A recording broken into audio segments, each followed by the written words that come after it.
FTP நேயர்களுக்கு வணக்கம். 2026 தேர்தலுக்கான மாவட்ட வாரியான கள நிலவரங்களை பார்த்து வருகிறோம். அந்த வரிசையில் இப்பொழுது நாம் பார்க்க இருக்கும் மாவட்டமானது கன்னியாகுமரி மாவட்டம். இந்த மாவட்டத்தில் கள நிலவரம் எவ்வாறு இருக்கிறது?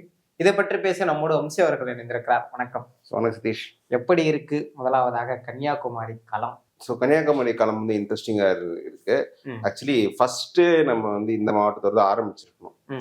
அது நம்ம இப்போ ஆரம்பிக்கும்போது காங்கிரஸ் பாஜக வேட்பாளர் பட்டியல் வரல, அதனால நம்ம தூத்துக்குடியில ஆரம்பிச்சிருந்தோம். இப்போ கன்னியாகுமரி வரும்போது ஏன்னா இப்போ நான் அன்னைக்கு சொல்லியிருந்தேன்னா வேற மாதிரி இருந்திருக்கு, இன்னைக்கு சொல்லியிருந்தேன் வேற மாதிரி. ஏன்னா அந்த வேட்பாளர் பட்டியல் வந்த பிறகு ரொம்பவே ஒரு பல டைனமிக்ஸ் மாதிரி இருக்கு. அதுல வந்து மிகப்பெரிய சேஞ்ச் ஆஃப் டைனமிக்ஸ் என்னன்னா, இப்போ கன்னியாகுமரியில எடுத்துட்டீங்கன்னா இந்த 6 சட்டமன்ற தொகுதிகள்ல வந்து இப்போ 2021 தேர்தலில் 2 என்டிஏ கூட்டணி, அதாவது நாகர்கோயில்ல பாஜக, கன்னியாகுமரியில அதிமுக தலைவர் தலவாய் சுந்தரம், அப்புறம் கன்னியாகுமரியின் மேற்கு பகுதியில் இருக்கக்கூடிய இந்த Christian belt seats Kulachal, Padmanabhapuram, Vilavancode, Killiyoor, இங்கெல்லாம் ட்ரெடிஷனல் டிஎம்கே காங்கிரஸ் தாங்க. அதில் பத்மநாபபுரத்தில் திமுகவும் மற்ற 3 தொகுதியிலும் காங்கிரஸ் வெற்றி பெற்றிருந்தது. இங்கே இப்போ என்ன சேஞ்ச் ஆயிருக்குன்னா, நான் எதிர்பார்த்தது வந்து நாகர்கோயில் சட்டமன்ற தொகுதியில் பாஜக வேட்பாளராக முன்னாள் மத்திய அமைச்சர் பொன் ராதாகிருஷ்ணன் அவர் ஃபீல் பண்ணுவாருங்க நான் நினைச்சேன். ஏன்னா இன்றைய சிட்டிங் எம்எல்ஏ திரு எம்ஆர் காந்தி வந்து அவருக்கு வயசு வந்து 8 இயர்ஸ் மேல ஆயிடுச்சு.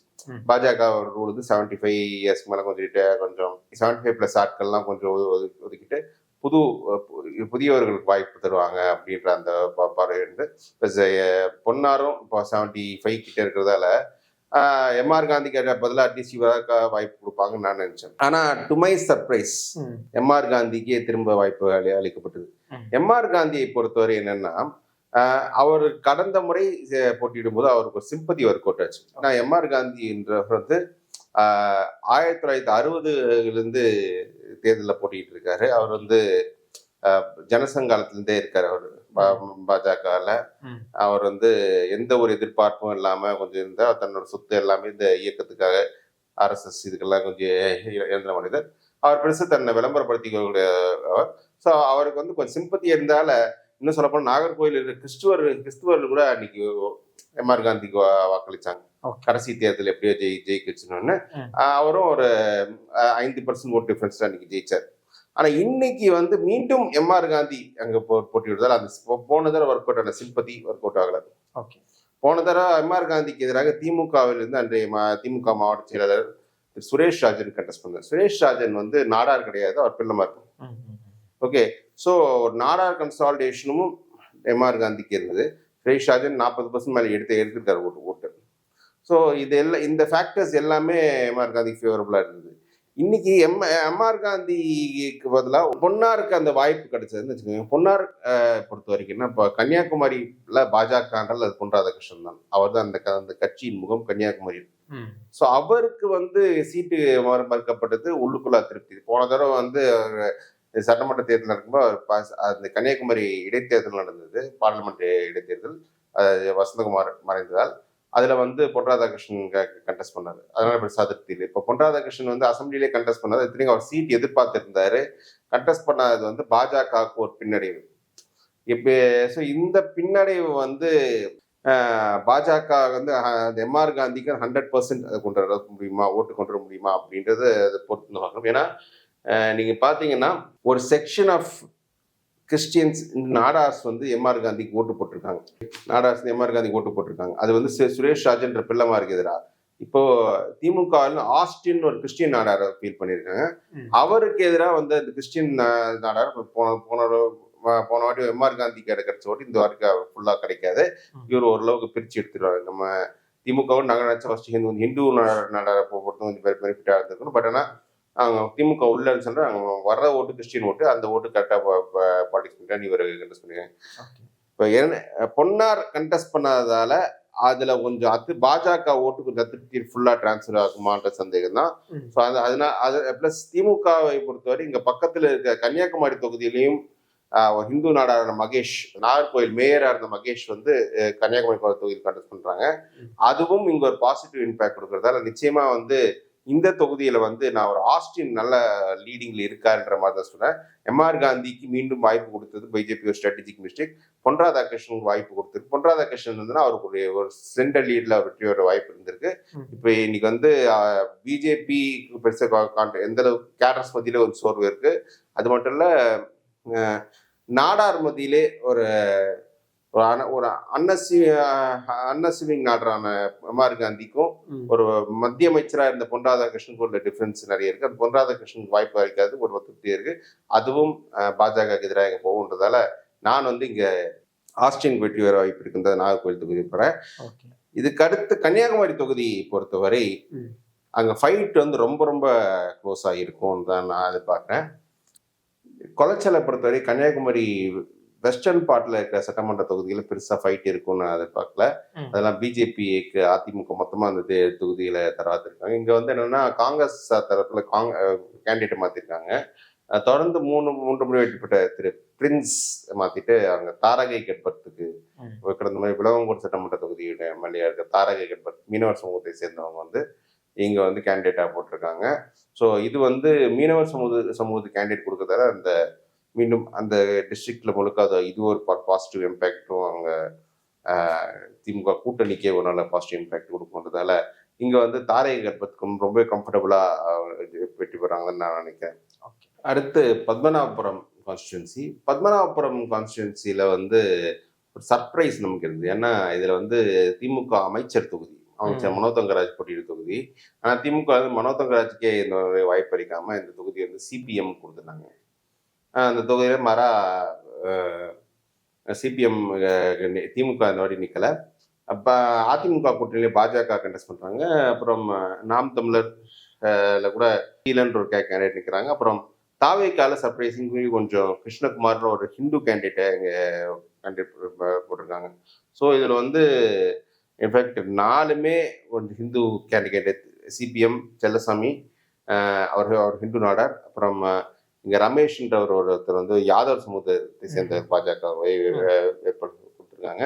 அப்புறம் நாம் தமிழர் டிவிகே என்ற நிற்கிறதால இது வந்து பெருசா கிறிஸ்டியன் ஓட்டு பெருசா புரியாது.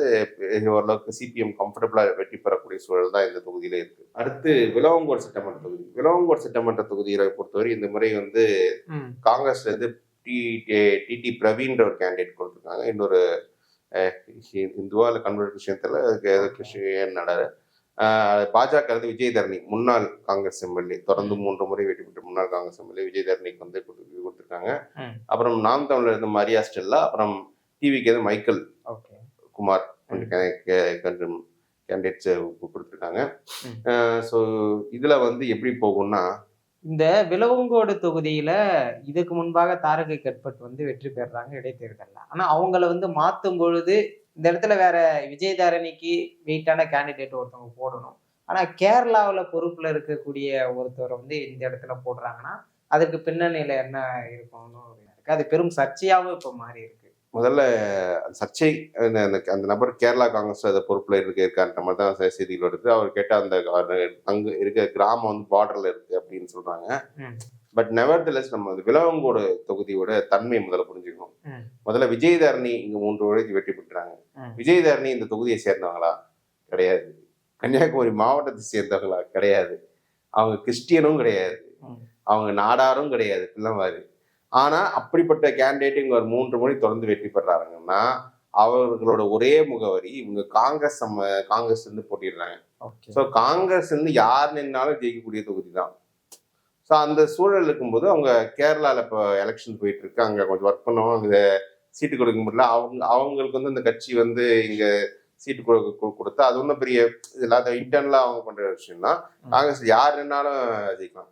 நீங்க நார்த் இந்தியா காங்கிரஸ் யாரோ வந்து நின்னாலும் ஜெயிக்கக்கூடிய தொகுதி தான். ஏன்னா இங்க anti BJP anti RSS sentiment கொஞ்சம் நிறைய இருக்கு. இப்போ நீங்க விஜயதரணியே வந்து 2011, 15, 21 3 முறை வெற்றி பெற்ற விஜயதரணி 22 சட்ட இடைத்தேர்தலில் கண்டெஸ்ட் பண்ணல. பிஜேபி ஜெயசீலன் ஒரு கேண்டிடேட் அவங்க 35% ஓட்டு எடுக்கிறாங்க. ஒருவேளை இங்க வந்து ஒரு தாவேக்கா நாம் தமிழர் கொஞ்சம் ஓட் ஸ்பிளிட் ஆனா கொஞ்சம் இங்க வர வாய்ப்பு இருக்கு. பட் ஆனா காங்கிரஸ் இங்க வந்து 45-50% வெற்றி பெறக்கூடிய தொகுதி இது. இன்ஃபேக்ட் பிஜேபி ஓட்டும் கொஞ்சம் அங்க ஸ்பிளிட் வாய்ப்பு கொஞ்சம் இருக்கு. அதனால கொஞ்சம் கம்ஃபர்டபுளா இந்த தொகுதியில காங்கிரஸ் வெற்றி பெறுவாங்க தான் நான் நினைக்கிறேன். அதைத் தொடர்ந்து இறுதியாக கிள்ளியூர் சட்டமன்ற தொகுதி. கிள்ளியூர் சட்டமன்ற தொகுதியில இன்றைய காங்கிரஸ் சட்டமன்ற கட்சி தலைவர் ராஜேஷ்குமார் கண்டெஸ்ட் பண்றாங்க. பிஜேபியிலிருந்து பிஜேபி கூட்டணியிலிருந்து தமிழ் மாநில காங்கிரஸ் கண்டெஸ்ட் பண்றாங்க. தமிழ் மாநில காங்கிரஸ் வந்து நிவின் சிமோன் கண்டெஸ்ட் பண்றாங்க. ஆக்சுவலி அவங்க வந்து தமிழ் மாநில காங்கிரஸ் வந்து அந்த ஜான் ஜேக்கப்னு கேண்டிடேட் 2006-11 வெற்றி பெற்ற கேண்டிடேட். அவர் வந்து மறைந்த பிறகு அவரோட சன் தான் இந்த நிவின் குமார் நினைக்கிறேன். அந்த தமிழ் மாநில காங்கிரஸ் பொண்ணு அவர் சன்னுக்கு சீட் தராங்க.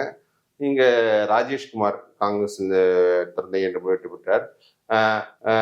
நாம் தமிழ்லேருந்து ஹில்மரும் தாவேக்கர் சபீர்னு கேண்டிடேட் போட்டிருக்காங்க. இதுலயும் கிட்டத்தட்ட மற்ற தொகுதியில் இருக்க தன்மை தான். இது வந்து ஓவர்வெல்மிங்கா காங்கிரஸ். நீங்க பாத்தீங்கன்னா காங்கிரஸ் வந்து இங்க வந்து கிட்டத்தட்ட 60% அப்படி ஜெயிச்சுட்டு வராங்க. 50% 60%. ஸோ பிஜேபி ஒரு அணியில இருந்தா இங்க ஓவர்வெல்மிங் கன்சால்டேஷன் இங்க நடக்குது. அதுல காங்கிரஸ் வெற்றி பெற்றார். இந்த முறையும் ராஜேஷ்குமாருக்கு அந்த கன்சால்டேஷன் கொஞ்சம் பெரிய அளவுக்கு பலன் தரும்னு தான் நான் நினைக்கிறேன். ஏன்னா இங்க வந்து பிஜேபி இருக்கிற ஹிந்து வாக்குகளும் கொஞ்சம் கம்மியாக தான் இருக்குன்றதால தாவேக்கா நாம் தமிழ் ஸ்பிரிட் ஏற்படுத்தினாலும் அவங்க வந்து ஓரளவுக்கு டீசெண்டாக எடுத்துருவாங்கன்னு தான் நினைக்கிறேன். கன்னியாகுமரி மாவட்டத்தில் இருக்கக்கூடிய 6 சட்டமன்ற தொகுதிகளுடைய நிலவரத்தை பார்த்தோம். இந்த 6 சட்டமன்ற தொகுதிகள் கன்னியாகுமரி, நாகர்கோவில், குளச்சல், பத்மநாபபுரம், விளவங்கோடு, கிள்ளியூர். இதுல 5 தொகுதிகளில் திமுக கூட்டணி வெற்றி பெறுவதற்கு பெரும் வாய்ப்பு இருக்கு. உறுதியா வெற்றின்ற மாதிரி சொல்லியிருக்கீங்க. ஆனா கன்னியாகுமரியில மட்டும் ஒரு க்ளோஸ் ஃபைட் இருக்கும், ஒரு இருபறி நிலைமை வந்து தொடரும்னு சொல்லியிருக்கீங்க. கன்னியாகுமரி மாவட்டத்தில் இருக்கக்கூடிய நிலவரங்களை தெளிவாக பார்த்தோம். மேலும் ஒரு மாவட்டத்தை சந்திக்கலாம். நன்றி.